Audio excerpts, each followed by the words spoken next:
नमस्कार मेरे YouTube के प्यारे साथियों, स्वागत है आपका आज की हॉरर स्टोरी में। आज की कहानी है दोस्तों, ये स्टोरी भरपूर डरावनी है। इस स्टोरी तो अंत तक जरूर देखें। मैं आपसे एक छोटी से रिक्वेस्ट करना चाहता हूँ। अगर आप इस चैनल पर नए हो तो कृपया इस चैनल को सब्सक्राइब कर ले ताकि आप ऐसी ही हॉरर स्टोरी का आनंद ले सके। मैं आपका ज्यादा वक्त नहीं लूंगा। तो साथियों, स्टोरी तो पूरा सुनने के बाद कमेंट में ये बताएं कि आपको ये स्टोरी कैसी लगी और हाँ, आप ये स्टोरी कहाँ से देख रहे हो और अपना नाम भी कमेंट बॉक्स में बताना ताकि मुझे पता चल सके कि ये स्टोरी कहाँ तक पहुँच रही है। अगर मुझसे इस स्टोरी में कुछ गलतियां हो जाए तो आप मुझे अपना भाई समझकर माफ कर दीजिएगा। तो चलिए आज की कहानी शुरू करते हैं। रात के कुछ 12 बज रहे होंगे। नितिन के कमरे से कुछ आवाजें उसकी मां को सुनाई दी। नितिन, तुम क्या कर रहे हो? उसकी मां ने बाहर से आवाज देते हुए पूछा। एकाएक अंदर से सभी चीजों के इधर उधर गिरने की आवाजें आने लगी। उसकी मां ने तुरंत अंदर जाकर देखा तो नितिन ने कमरे के सारे सामान इधर उधर गिरा और कुछ चीजें तोड़ दी है और वह दीवार से चिपक कर बैठा कांप रहा। वह पूरी तरह से पसीने से भीगा हुआ था। क्या हुआ बेटा? उसकी मां परेशान होकर पूछा। उसने वहीं सामने दीवार की तरह इशारा करते हुए कहा, मां, वह मुझे मार देगा। पर कौन बेटा? कौन मार देगा? एकाएक वह बेहोश हो गया और कमरे की लाइट अपने आप बंद हो गई। चारों तरफ अंधेरा फैल गया। एक भयानक सा चीखने की आवाज पूरे कमरे में गूंजने लगी, मानो कोई दानव चिल्ला रहा हो। उसकी मां किसी तरह कमरे से बाहर गई और फिर चार्जर बत्ती लेकर आई तो अंदर का नजारा देख वह हिल सी गई। अंदर आकर देखा तो नितिन कमरे के ऊपर दीवार पर उल्टा होकर भयानक हंसी हंसते हुए उकड़ू मारकर बैठा। यह देख उसकी मां रोने लगी और चिल्लाते हुए बोली, ऐसा क्यों कर रहा है? तभी पीछे से उसकी मां को एक धक्का लगा और उसका सिर वहीं टेबल से टकरा गया और वह वहीं बेहोश हो गई। और नितिन भयंकर आवाज में बोल उठा, मैं अब आजाद। लगा तभी उसने देखा उसके बड़े भाई का चेहरा भयंकर वह अजीब सा हो गया है और वह उसे ही घूर रहा है। वह चिल्लाते हुए कमरे से बाहर हनुमान चालीसा पढ़ते हुए भागा। उसे कुछ समझ नहीं आ रहा था कि क्या हुआ है। तभी एकाएक वह नीचे गिरा और वही जम सा गया, मानो किसी ने उसे जकड़ सा लिया हो। फिर नितिन उसकी तरफ बढ़ने लगा। वह उसके पास आकर भयंकर आवाज में हंसने लगा। भैया, आपको क्या हुआ है? वह हंसते हुए कहा। उसे यह नहीं पता था कि उसका बड़ा भाई अब भाई नहीं, एक शैतानी आत्मा का शरीर बन चुका था। नितिन ने उसे सूंघते हुए कहा, वाह हे शैतान, यह भेंट तुझे खुश कर देगी। वह गोलू को पकड़कर वही पास ही बांध दिया और ना जाने क्या मंत्र पढ़ने लगा और किचन से चक्कू लाकर वहीं बैठ गया। फिर न जाने कहां से कई प्रकार के रंग वाले सिंदूर वहां अपने आप आ गए और कई सारे हड्डियां भी। वह सिर घुमा घुमा कर मंत्र पढ़ने लगा। गोलू चिल्लाए जा रहा था पर शायद उसकी आवाज किसी के कानों में नहीं जा रही थी। फिर नितिन बोला, शैतान, यह भेंट स्वीकार कर। यह कहकर उसने गोलू का गला काट दिया। गोलू छटपटाते हुए खून से लथपथ होकर कुछ ही देर में शांत हो गया। यह देख नितिन हंसे जा रहा था या कहीं उसके अंदर समाये शैतान की आत्मा हंस रहा था। फिर वह बोला, मैं तुम्हारे पास आ रहा हूं और भेंट के लिए। फिर वह न जाने क्या बड़बड़ाते हुए बाहर निकल गया। अगली सुबह जब उसकी मां को होश आया तो बाहर आकर देखा तो वह रोते हुए वहीं बैठ गई। आगे उसके छोटे बेटे का शरीर पड़ा हुआ था जिसका गला कटा हुआ और चारों तरफ खून ही खून। वह चिल्लाते और रोते हुए नितिन को पुकारने लगी। जब कोई आवाज न आई तो वह रोते हुए बाहर गई। आस पड़ोस वाले यह देख उसके साथ आए और अंदर देखा तो उनके होश उड़ गए। उन्होंने तुरंत पुलिस को फोन किया। कुछ ही देर में पुलिस आ चुकी थी और गोलू के शरीर को ले जा रही थी। इसकी मां रोते रोते अबोध हो चुकी थी और बार बार यह कह रही थी कि उसके बड़े बेटे ने ही उसे मारा, इसीलिए वह गायब है। विनय, जो कि नितिन का दोस्त था, वहीं पास में ही रहता था। यह सूचना जानकर वहां आया। वह सोच रहा था कि नितिन ऐसा क्यों करेगा। वह तो अपने छोटे भाई से बहुत प्यार करता था और नितिन कोई छोटा लड़का नहीं, 21 साल का कॉलेज में पढ़ने वाला लड़का था। विनय ने यह उसके मां से पूछा तो वह रोते हुए बोली कि परसों से वह कुछ अलग ही तरह का व्यवहार कर रहा था। कभी एकाएक हंसता, कभी रोने लगता और दिन भर वह कमरे में अकेले बैठा रहता। पर कल वह कुछ ज्यादा ही भयानक हो गया था, मानो उसके अंदर कोई शैतानी शक्ति आ गई हो जो उसकी आंखों में साफ दिख रहा था। उसी ने गोलू की हत्या की। फिर पुलिस पूछताछ करने लगी और गोलू के बॉडी को पोस्टमार्टम के लिए ले गई। उसकी मां ने परसों से बताया कि वह अजीब हरकतें कर रहा है। उसी के एक दिन पहले तो नितिन, विनय और उसके दोस्त उत्तराखंड के नैनीताल के पहाड़ों से घूमकर आए थे।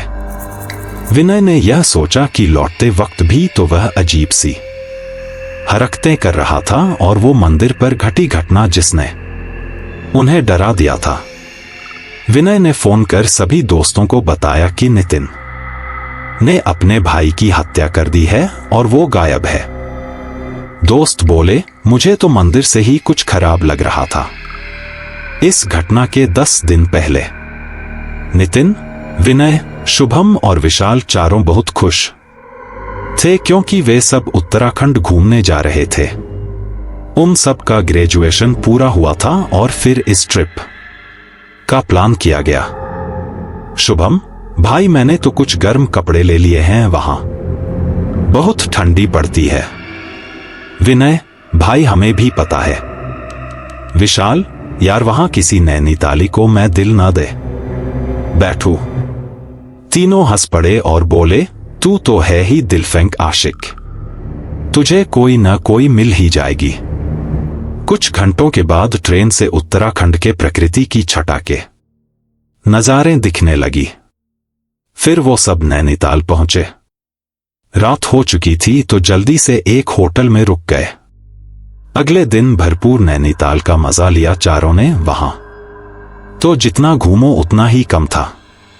नितिन पहाड़ों के फोटो खींचना चाहता था और कई प्राकृतिक चीजों के भी, तो वह चारों पहाड़ों पर चल दिए। पर उन्होंने कोई गाइड नहीं ली। अक्सर लोग पहाड़ों पर घूमने के लिए एक गाइड का सहारा लेते हैं। पहाड़ पर घूमते हुए वह एक छोटे से गांव के ऊपर थे जिसमें 10-12 घर थे। वहां पहाड़ से गांव बहुत ही शानदार लग रहा था। शाम हो चली थी पर वह बेफिक्र होकर अभी भी घूम रहे थे। पास ही एक छोटा पेड़ों का जंगल था। वह चारों उस ओर बढ़ चले। बाहर से जितना कम जंगल दिख रहा था, अंदर कुछ ज्यादा ही घना था। फिर उन्हें एक काला व बहुत ही पुराना एक घर दिखा। पर पास जाकर ठीक से देखा तो वह एक मंदिर था, पर बहुत ही पुराना। उस पर कुछ अच्छी कलाकृति बनी हुई थी, पर अंदर तक एकदम गंदा व झाड़ियों से घिरा हुआ था, मानो 100 साल पहले इसे खोला गया था। शाम अब रात में बदलने वाली थी और अंधेरे ने अपना कदम बढ़ाना शुरू कर दिया था। विनय ने कहा, भाई लौट चलो, रात होने वाली है।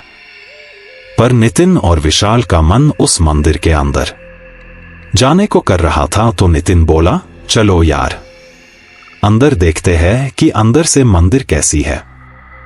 विशाल बोला, क्या पता अंदर लाखों का खजाना ही हो जो हमारा इंतजार कर रहा हो। कुछ भावना के बाद वो चारों अंदर जाने के लिए तैयार हो गए। मोबाइल के फ्लैश टॉर्च को जलाकर देखा तो वहां बड़ी काली माता मंदिर लिखा हुआ था और मंदिर का छोटा दरवाजा एक ताला से बंद था, जिस पर एक पोटली बंधी हुई थी और एक बड़ा त्रिशूल बांधा गया था, मानो कोई जादू टोना किया गया हो। पर किसी मंदिर में कोई जादू टोना का सामान कैसे हो सकता है?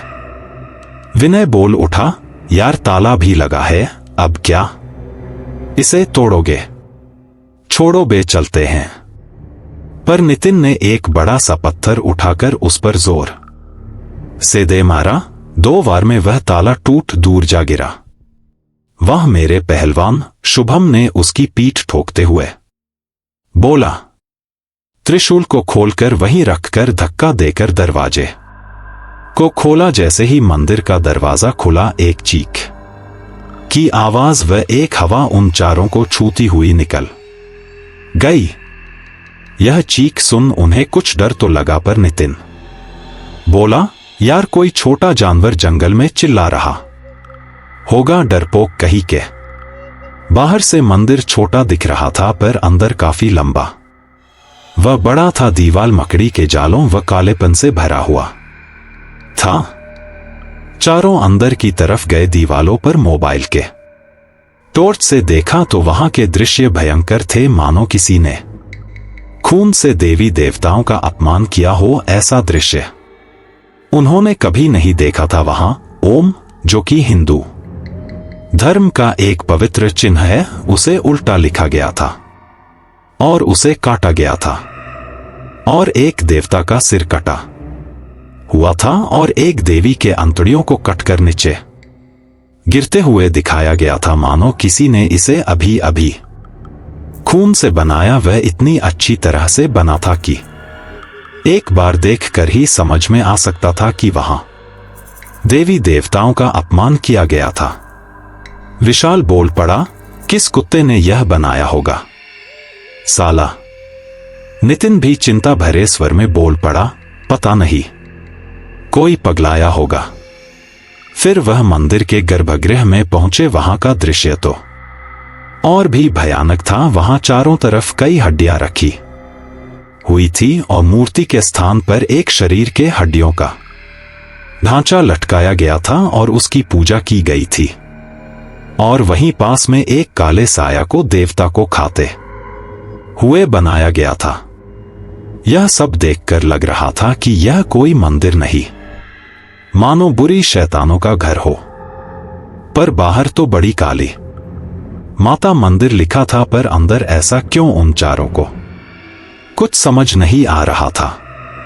फिर एकाएक वह जगह एक भयानक आवाज से गूंज उठा और चारों ओर से कई चमगादड़ उड़ने लगे। अब यहां रुकना ठीक नहीं था, वह बाहर निकलने लगे।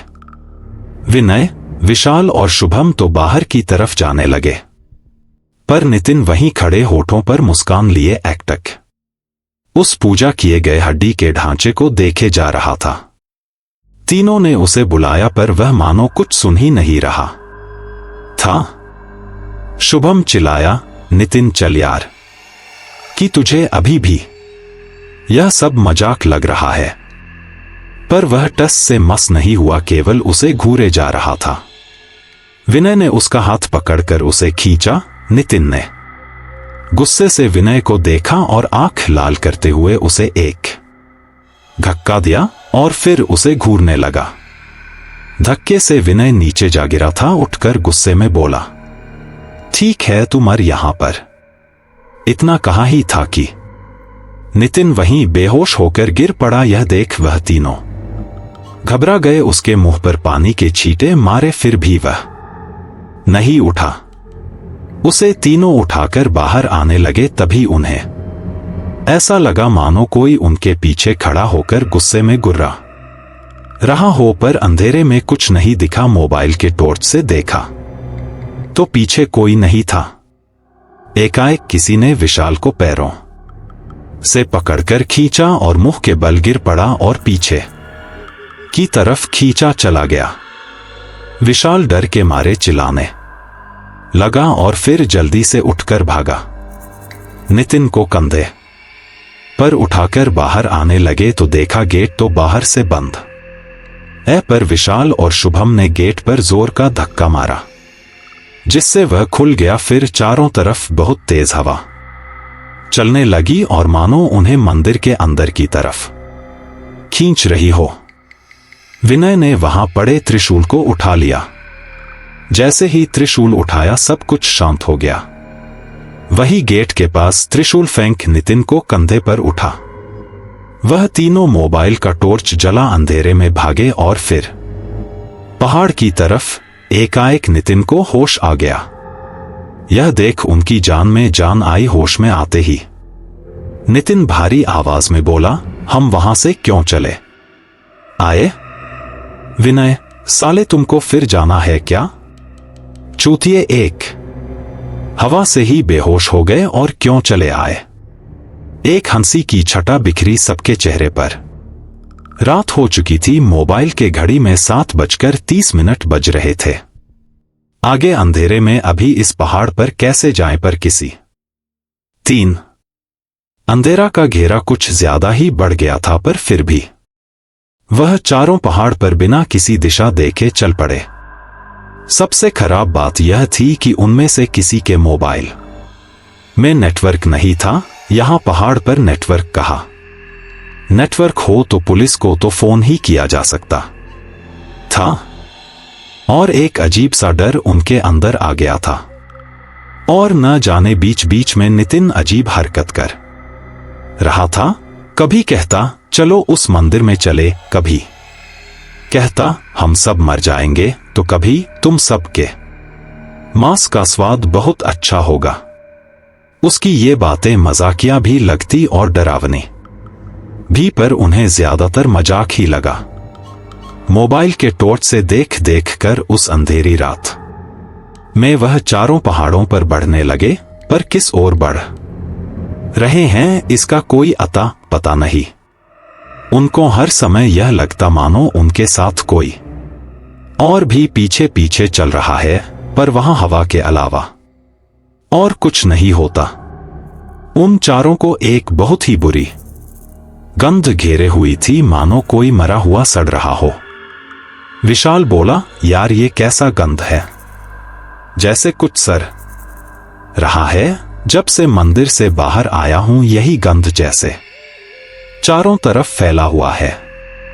शुभम और विनय एक साथ बोले, हाँ यार, यह गंध मेरा भी दिमाग खराब कर रहा है। पर नितिन बोला, तुम सब भी ऐसे ही सड़ जाओगे। यह सब सुन विनय गुस्से में बोला, तुम साले दारू पी लिए हो क्या, जो कब से अनाब शनाब बके जा रहे हो? एक तो तुम दोनों के मंदिर में चलो की वजह से अब अंधेरे में भटक रहे हैं, और साला तुमको अलग ही मजाक चढ़ी है।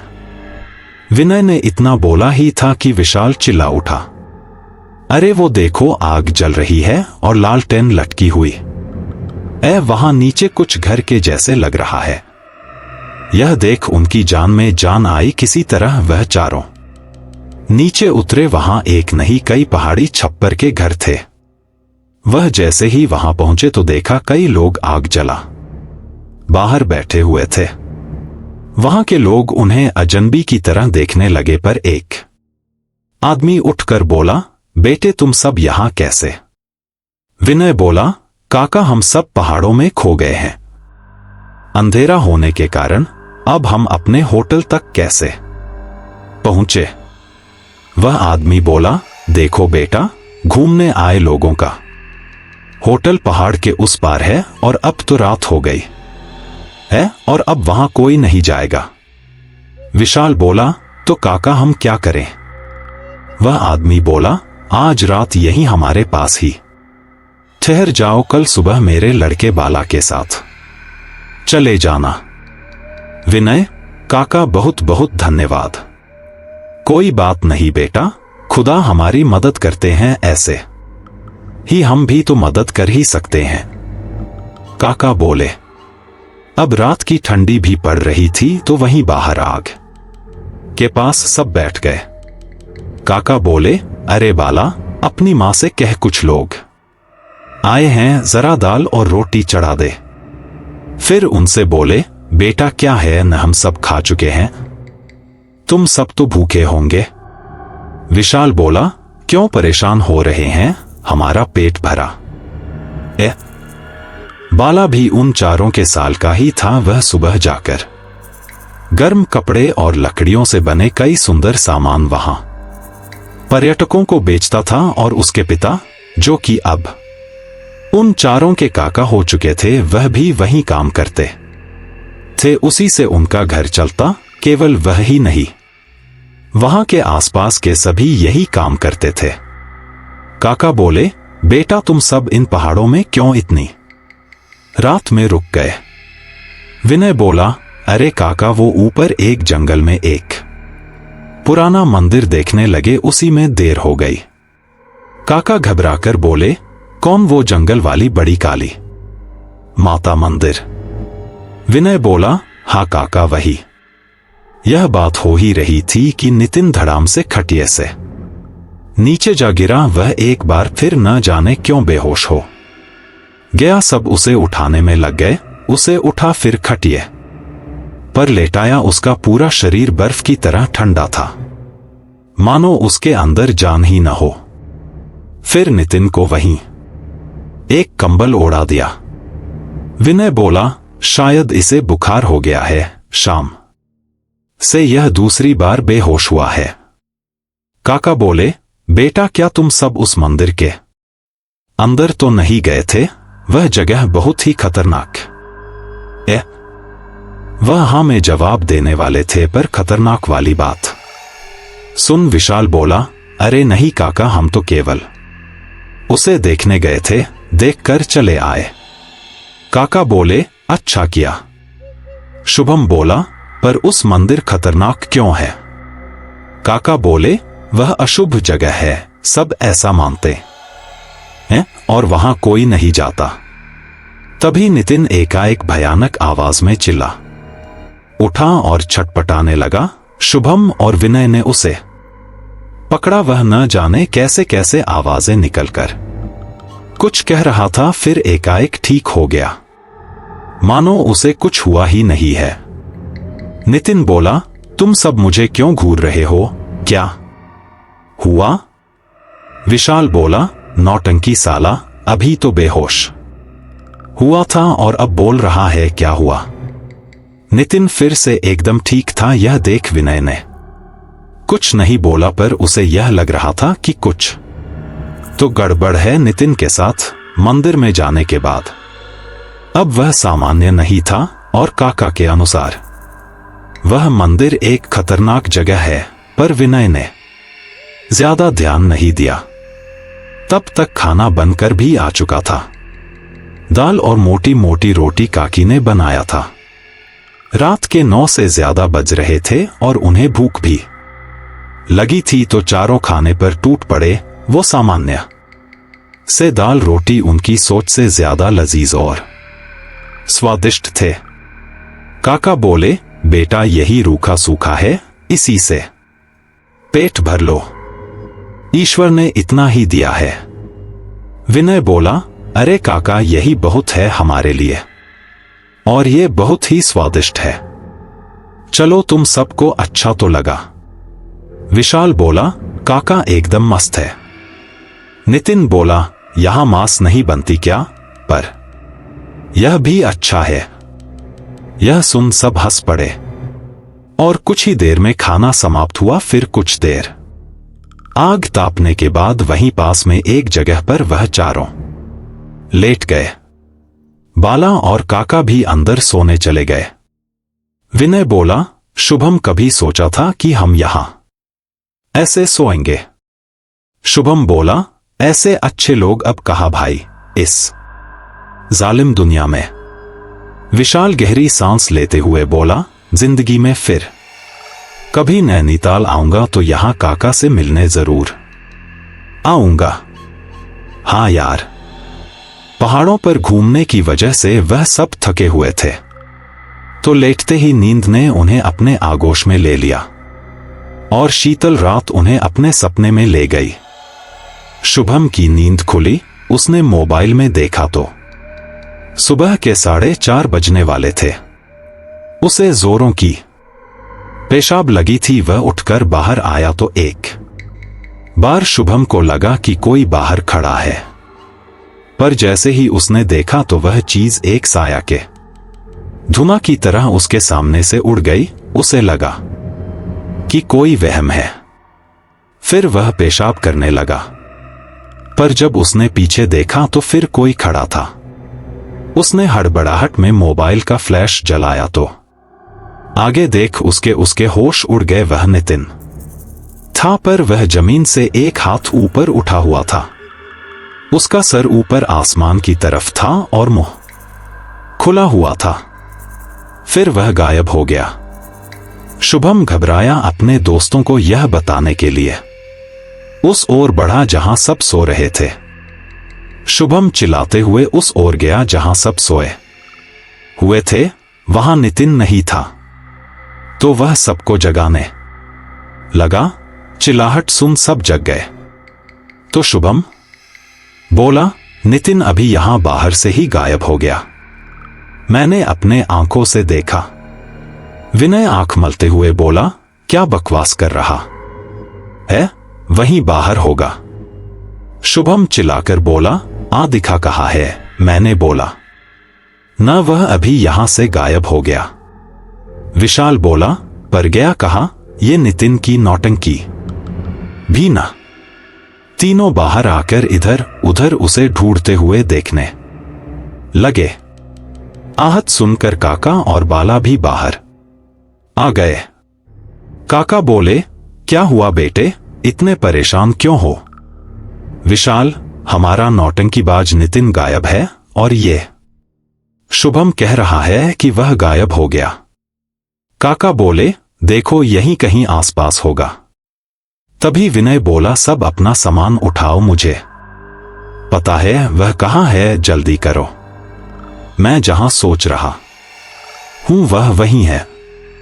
सब जाने को तैयार हो गए। काका को धन्यवाद कह उसी सुबह वह फिर एक बार पहाड़ के ऊपर जाने लगे। कुछ दूर चल विशाल बोला, हम जा कहा रहे हैं?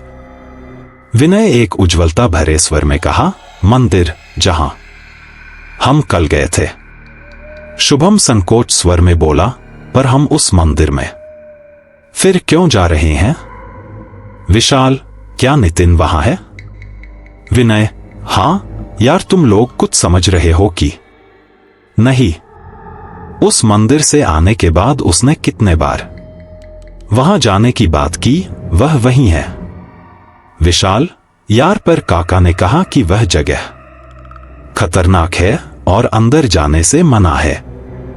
विनय, कल तो बड़े कह रहे थे अंदर चलो खजाना मिलेगा, और आज फट रही है खजाना लेंगे। लो अब कुछ देर पहाड़ पर इधर उधर चलने के बाद आखिर उन्हें वह जंगल मिल ही गया। कुछ ही देर में वह मंदिर के सामने थे। मंदिर खुला हुआ था और अंदर से किसी की आवाज बाहर तक गूंज रही थी, मानो कोई बहुत जोर जोर से मंत्र पढ़ रहा है। तीनों अंदर की तरफ तेजी से दौड़े, पर गेट पर पहुंचते ही एक अदृश्य शक्ति ने उन्हें पीछे धकेल दिया। वह तीनों पीछे की तरफ जा गिरे। फिर अंदर से एक अदृश्य सी हवा ने चारों तरफ से उन्हें घेर लिया। तभी विनय ने पास ही रखे त्रिशूल को उठा लिया और हनुमान चालीसा पढ़ने लगा और मंदिर के अंदर बढ़े। अंदर जाकर देखा तो नितिन वहां साधना की आसन में बैठा हुआ है और न जाने कैसे मंत्र पढ़ रहा है। विनय बोला, नितिन उठ वहां से और बाहर चल। नितिन ने पीछे देखा। उसकी आंखें सफेद व चेहरे पर एक शैतानी मुस्कान थी। फिर बोला, तुम सब मेरा पीछा करते आ ही गए, यही मेरा घर है, तुम सब यहां से भाग जाओ वरना बचोगे नहीं, मुझे जागृत होना है। विनय ने आगे टंगे कंकाल पर वह त्रिशूल फेंका। तभी नितिन को एक झटका लगा और वह फिर सामान्य हो गया। फिर चारों बाहर की तरफ भागे आकर फिर तुरंत मंदिर के दरवाजे को बंद किया और नीचे पड़े पोटले को बांध दिया। बाहर उस पहाड़ के रहने वाले कुछ लोग आ चुके थे और उन्हें देखकर बोले, यह अशुभ है, मंदिर के अंदर नहीं जाना चाहिए था। बाहर लिखा भी है कि अंदर जाना मना है, पर कल उस जगह कुछ नहीं लिखा था, या फिर उस पर किसी ने ध्यान ही नहीं दिया। अब काका भी आ चुके थे और उन्हें देखकर बोले, बेटा तुमने यह दरवाजा क्यों खोला, अंदर कुछ छुआ तो नहीं? शुभम बोला, नहीं काका, हमने कुछ नहीं छुआ, हमें माफ कर दो, हम यहां से जा रहे हैं। वहां के गांव वाले उस दरवाजे को बंद करने में लग गए और वह चारों दोस्त फिर पहाड़ से होते हुए होटल आ गए। होटल आके उन्होंने राहत की सांस ली। आते वक्त बाला भी उनके साथ आया था, तो उससे पूछने पर कि मंदिर के बारे में लोग इतने भयभीत क्यों हैं, तो उसने बताया, मुझे ज्यादा नहीं पता, पर कहते हैं उस मंदिर में जाने के बाद आदमी पागल हो जाता है और वहां आत्मा रहती है। होटल आने के बाद फिर कुछ देर बाद ही नितिन की तबीयत फिर खराब होने लगी। वह खून की उल्टियां करने लगा और छटपटा रहा था। यह देख तीनों बहुत घबरा गए। फिर वहीं पास के एक लोकल हॉस्पिटल में ले गए और उसे ग्लूकोज सलाइन लग गया। फिर वह कुछ शांत हुआ। डॉक्टर ने बताया कि कोई आंत की गड़बड़ी और पूरे शरीर में एलर्जी हुई है, तभी छटपटा रहा है। शाम होते होते वह लगभग कुछ ठीक हो गया और नितिन घर जाने के बारे में कहने लगा। फिर वह सब घर लौट आए, पर ट्रेन में भी वह अजीबों हरकतें कर रहा था। नितिन ने क्या देखा? उस दिन जब उसने उस कंकाल को देखा तो उसे एक काला से साया वहां दिखा जो उसे बुला रहा था, और नितिन ने उस आत्मा को मंदिर के हर कोने में देखा। वहां उस आत्मा के अलावा कई और साया थी जिसे केवल नितिन ने ही देखा था। उन्हीं में से एक आत्मा ने उस पर कब्जा किया था। घर आने के बाद भी वह उसके अंदर था, और जिस दिन नितिन ने अपने भाई का गला काटा वह अमावस्या का दिन था, और उस दिन कोई और ही शैतानी शक्ति जागृति हुई थी जिसने उसके भाई की हत्या कर दी। घटना के स्थान पर नितिन की मां बाहर दरवाजे पर रोते रोते बेहोशी की हालत में है। बेटे की अभी अभी क्रियाक्रम हुई है और मौत भी अपने बेटे के हाथों। इससे बड़ी दुख किसी मां के मन में और क्या होगी। नितिन के पिता कई साल पहले हार्ट अटैक के चलते सिधार चुके हैं। नितिन की मां एक लेडीज कपड़े की दुकान में ड्रेस सिलाई की काम करती और उसी से छोटे और बड़े दोनों को पढ़ा रही थी। हादसे के तीसरे दिन विनय फिर से उसके घर गया। अब तक नितिन की कोई खबर नहीं थी। विनय को देखते ही नितिन की मां जोर से रो पड़ी और बोली, बेटा देख क्या हो गया, नितिन ने क्या कर दिया, और मेरा नितिन भी न जाने कहां चला गया। यह कहते हुए रोते रोते नीचे बैठ गई। विनय ने सांत्वना देते हुए कहा, चाची आप चिंता न करिए, वह मिल जाएगा। फिर पता चल जाएगा कि यह सब किसने किया, और किसने किया उसी ने किया है बेटा। उस दिन उसकी आंखों में मैंने शैतान की छाया देखी थी। वह किसी भूत प्रेत की वश में था, वरना अपने जान से ज्यादा प्यारे भाई को वह एक खरोंच भी न दे। नितिन की मां एक सांस में बोल गई। विनय बोला, चाची मैं नितिन का कमरा देख सकता हूं? हाँ बेटा देख लो।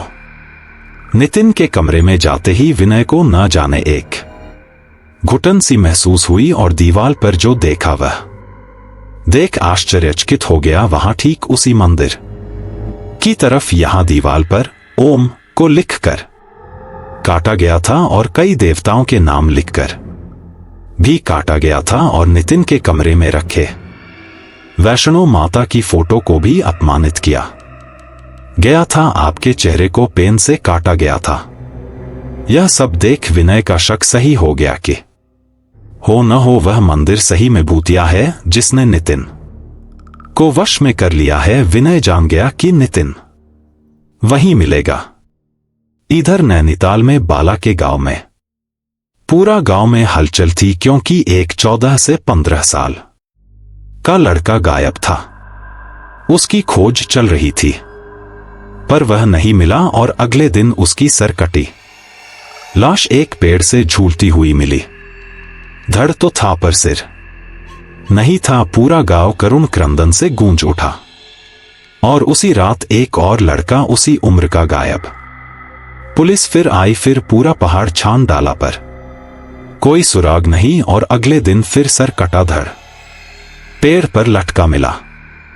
बाला के गांव के 25 घर इस डर से सहम उठे कि अब किसकी हत्या करेगा हत्यारा। पर उससे डरावनी बात यह थी कि पहाड़ के पास ही एक और गांव में भी बड़े रहस्यमय तरीके से जवान लड़के की हत्या कर रखे लाश मिलने लगी। पुलिस को भी कुछ समझ नहीं आ रही थी, आखिर इन पहाड़ों में कौन सा महामारी फैल गई है। पूरे नैनीताल में एक डर की लहर दौड़ गई। कोई भी व्यक्ति पहाड़ पर जाने से डरने लगा।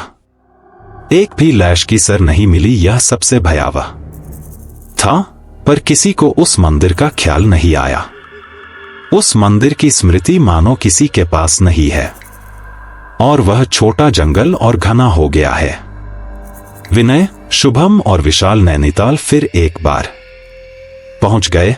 वह सीधे मंदिर में जाना चाहते थे, पर उन्हें पहले बाला के गांव जाकर उनसे पूछना अच्छा समझा।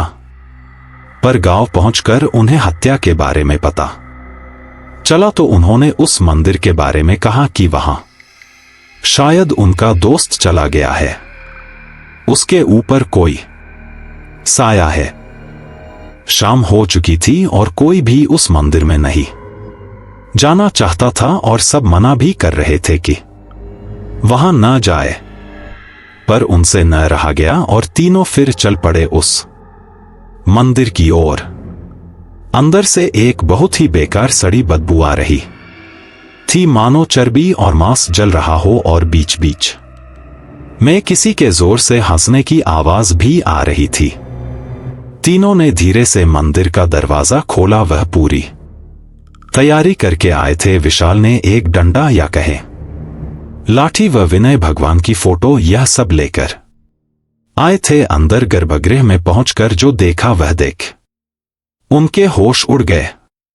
अंदर चारों तरफ मांस के सड़ने की गंध है, और नितिन पास ही बैठकर एक लड़के की खोपड़ी, जिसकी आंखें नहीं थी पर बाल और चेहरे की मांस को जैसे खाया गया हो उसी को चाट रहा था। और पास ही एक सर उस शैतान कंकाल को चढ़ाया गया था। यह दृश्य देख उन तीनों की घिग्गी बंध गई और शरीर सुन्न हो गया। वह उस काल अंधेरे में जलते आग की रोशनी में छुपकर यह सब देख ही रहे थे कि तभी चारों तरफ से रोने और हंसने की आवाजें आने लगी। पर वह चीज क्या थी वह नहीं दिख रहा था।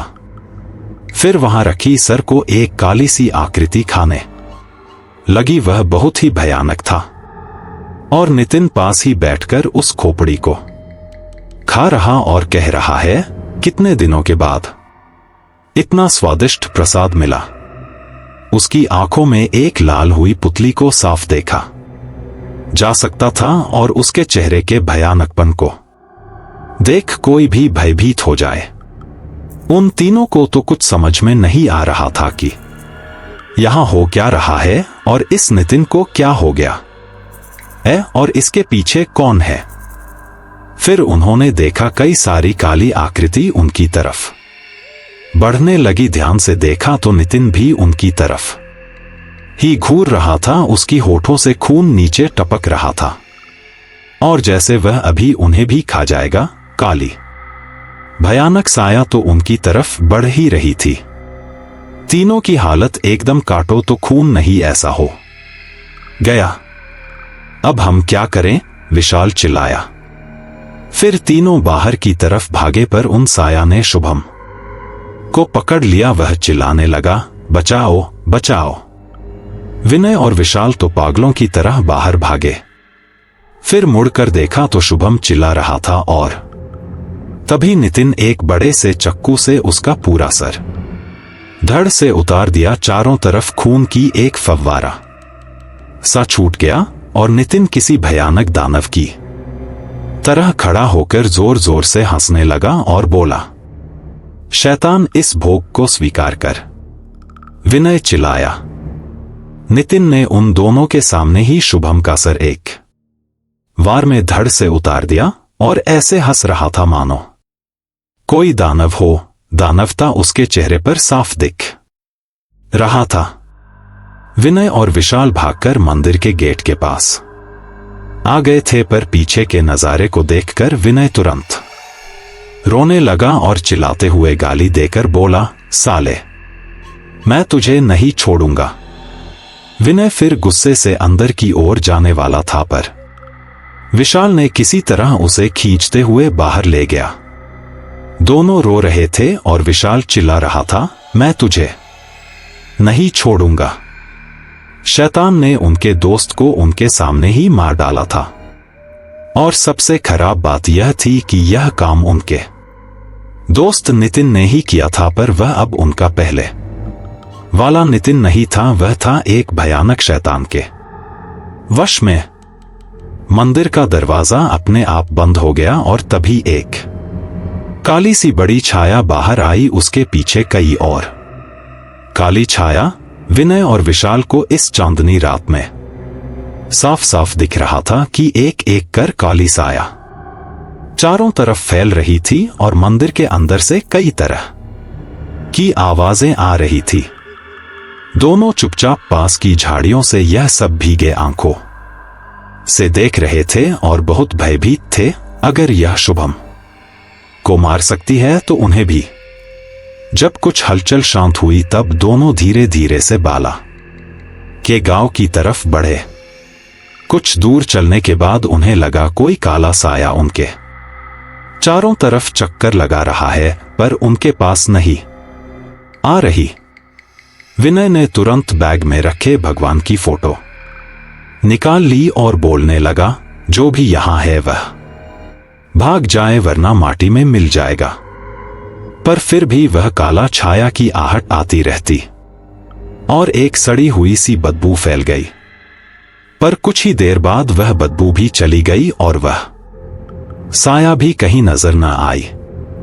विशाल बोला, विनय, इस फोटो को मंदिर में निकलता तो शायद शुभम बच जाता। विनय उदास होते हुए बोला, भाई, उसके पास भी भगवान का फोटो और उसने एक आदमी के पास से दिया हुआ पंचमुखी रुद्राक्ष का माला भी पहना हुआ था, पर तब भी वह न बच सका। बाला के गांव में दोनों पहुंच गए। वहां जाकर सुना एक बूढ़ा वहां आया है जो इस हत्या के बारे में सबको बता रहा है और बार बार वह मंदिर के बारे में ही बता रहा था। विनय और विशाल ने उन्हें मंदिर और उनके दोस्त के ऊपर चढ़े उस शैतान के बारे में बता दिया और उन्होंने बताया कि सारे कटे हुए सर वहां ही थे। फिर बूढ़ा बोला, 40 साल पहले की घटना फिर घटने लगी, यही सुनकर मैं यहां आया हूं। विनय बोला, क्या हुआ था? तो वह बूढ़ा घटी कहानी सुनाने लगा। तब आसपास यहां कई घर थे और हम सब ऊपर उसी बड़ी काली मंदिर में ही पूजा करने जाते। उस मंदिर को बनाया था बंगाल से आए एक आदमी ने, जो यहां उत्तराखंड घूमने आया था। उसका नाम सुदर्शन चट्टोपाध्याय था। तो एक रात उसी पहाड़ पर उसने रहते हुए सपने में काली मां के दर्शन पाए, जिसमें मां ने एक मंदिर के निर्माण की बात की थी। वह खासा धनी था तो उसने अपने पैसे से ही यह मंदिर बनवाया। वह धनी होने के साथ साथ धर्म कर्म में भी ज्ञाता था, तो सारी संपत्ति इसी मंदिर को बनाने में लगा दिया और इसी मंदिर में खुद ही पूजा करने लगा। फिर कुछ ही दिन बाद उसकी पत्नी व बच्चे भी यहीं गांव में रहने लगे और सुदर्शन इस मंदिर का पुजारी बन गया। इस बने नए मंदिर में ही हम सब पूजा करने जाते, पर अभी तक इस मंदिर में केवल एक पत्थर को ही पूजा जाता था। फिर इस मंदिर में बंगाल से मंगाई गई एक काली मां की मूर्ति की स्थापना हुई। सुदर्शन के अनुसार मां को बलि चढ़ानी पड़ेगी, तो हर अमावस्या मां को एक बकरे की बलि चढ़ाई जाने लगी। हम सब भी बलि से खुश थे कि शायद बलि से मां प्रसन्न होंगी। बंगाल में बलि देने की एक रीति थी, पर एक रात सुदर्शन की पत्नी बहुत बीमार पड़ी। बहुत दवाई हुई पर ठीक न हुई।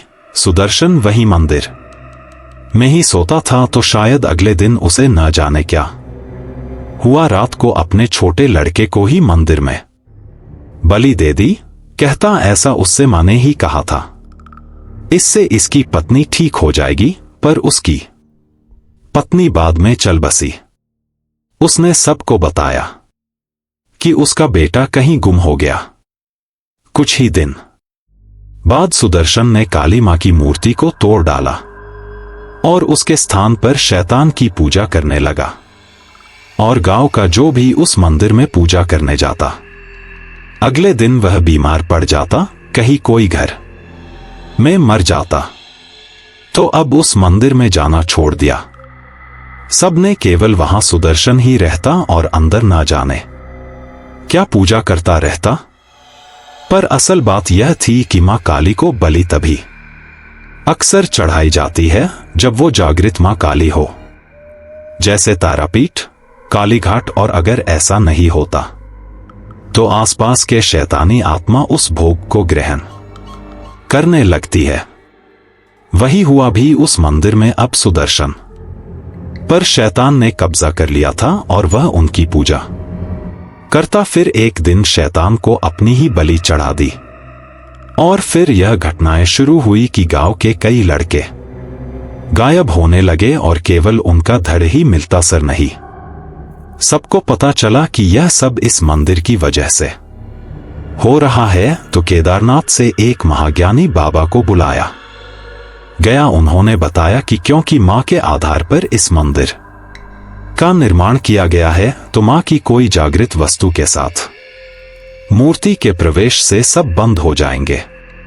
कईयों ने कई जागृति वस्तुएं उस मंदिर में रखने की कोशिश की, पर उन सब की मौत हुई और इस गांव पर महामारी का अकाल पड़ा। कहते हैं मां गुस्सा थी। इस गांव से आए दिन कई बीमारियों की वजह से लोग मरने लगे।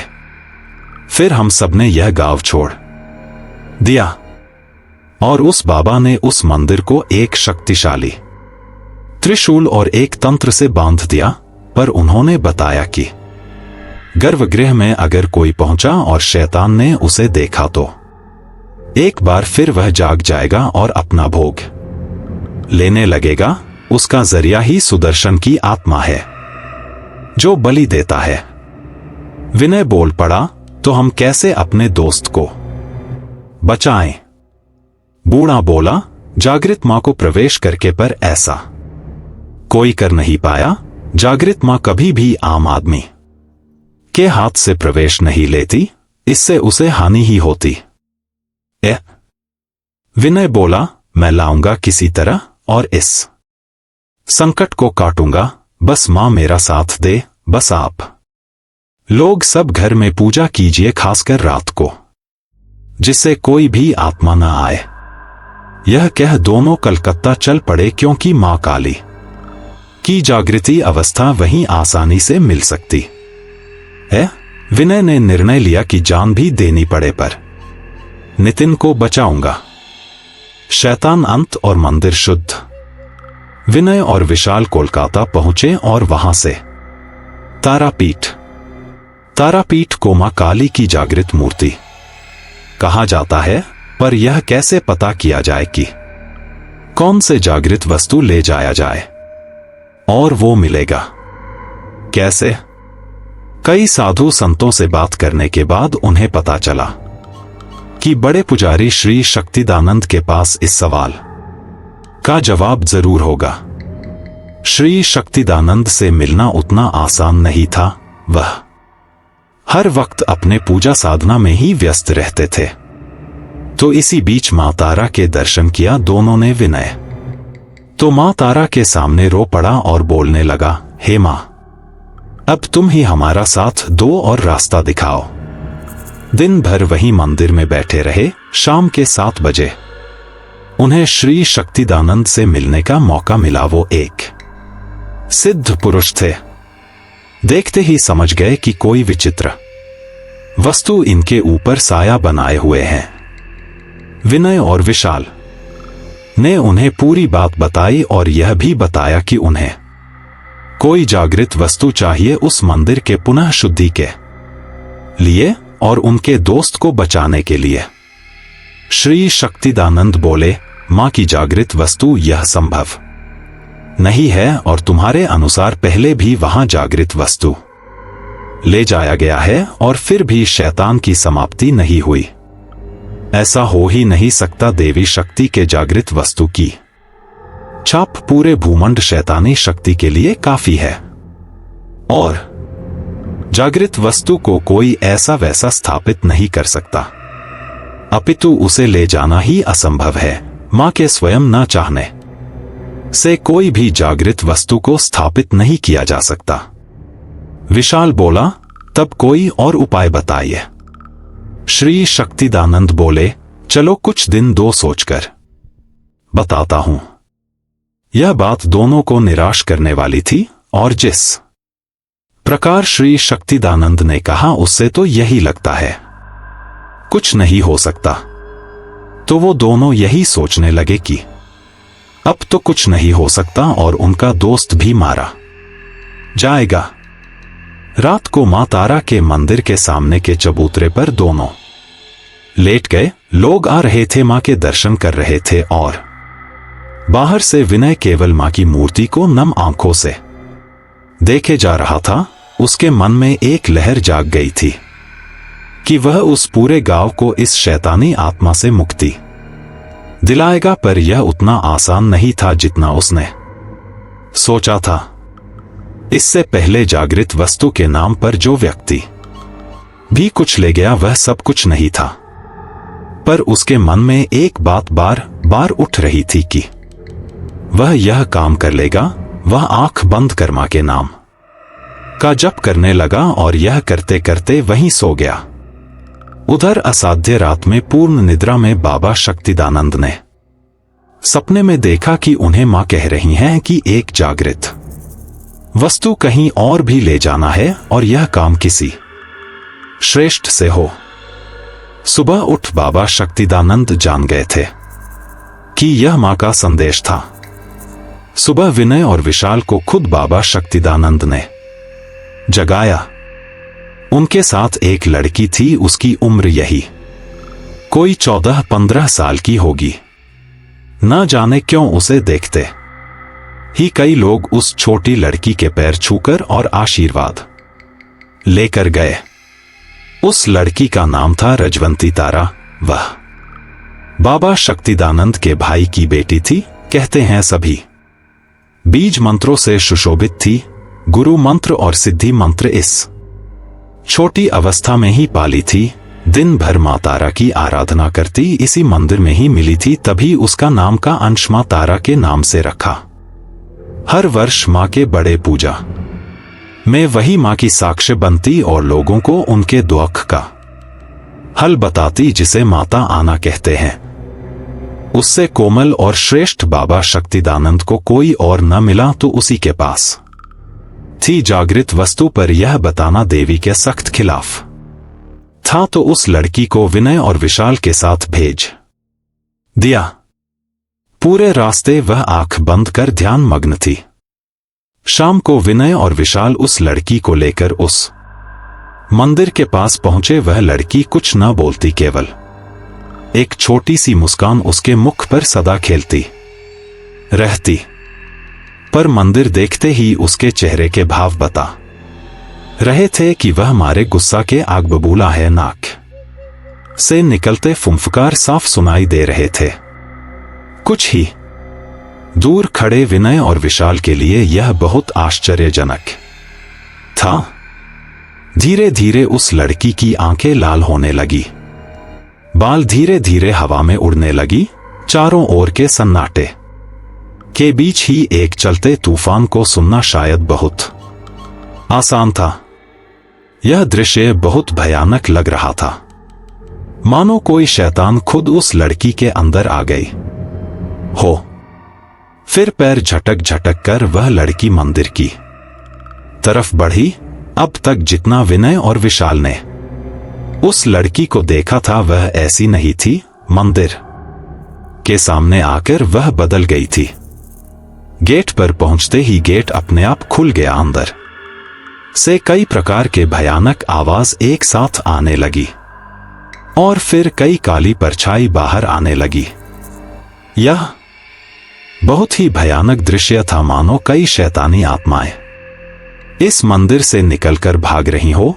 चारों ओर का वातावरण एकदम काले कोहरे से घिर आया। उस लड़की के पीछे पीछे विनय और विशाल ने भी उस मंदिर में प्रवेश किया।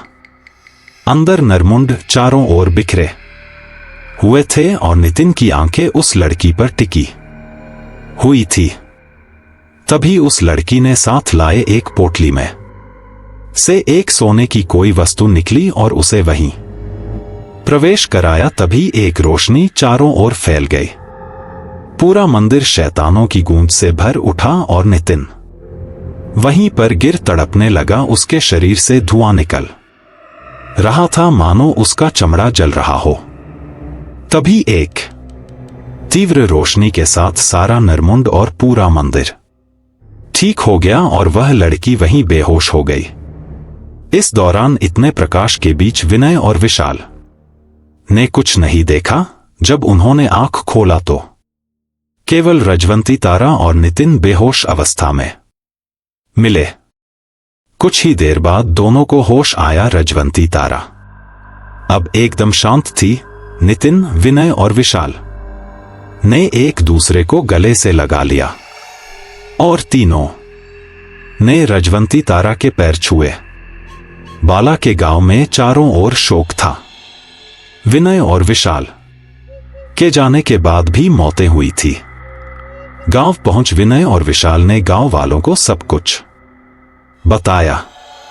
यहां आने के पहली बार रजवंती तारा ने अपने मुख से कुछ कहा। अब यह मंदिर मां का स्थल है, उनका ध्यान रखना। अगले दिन विनय, नितिन और विशाल तीनों रजवंती तारा को तारापीठ छोड़कर आए और उन्होंने एक बार नम आंखों से मां तारा का दर्शन किया। आखिर यह सब उन्हीं की कृपा से संभव हुआ था। उस शैतानी कहे जाने वाले मंदिर को एकदम साफ किया गया और एक बार फिर उसमें पूजा आरंभ हुई। कुछ ही दिन बाद उसमें बाबा शक्तिदानंद के कहे अनुसार मूर्ति की स्थापना भी हुई। इसमें तीनों दोस्तों ने भाग लिया। नितिन पर उसके भाई की हत्या का भी कोई सबूत न मिलने के कारण उसे मुक्त कर दिया गया।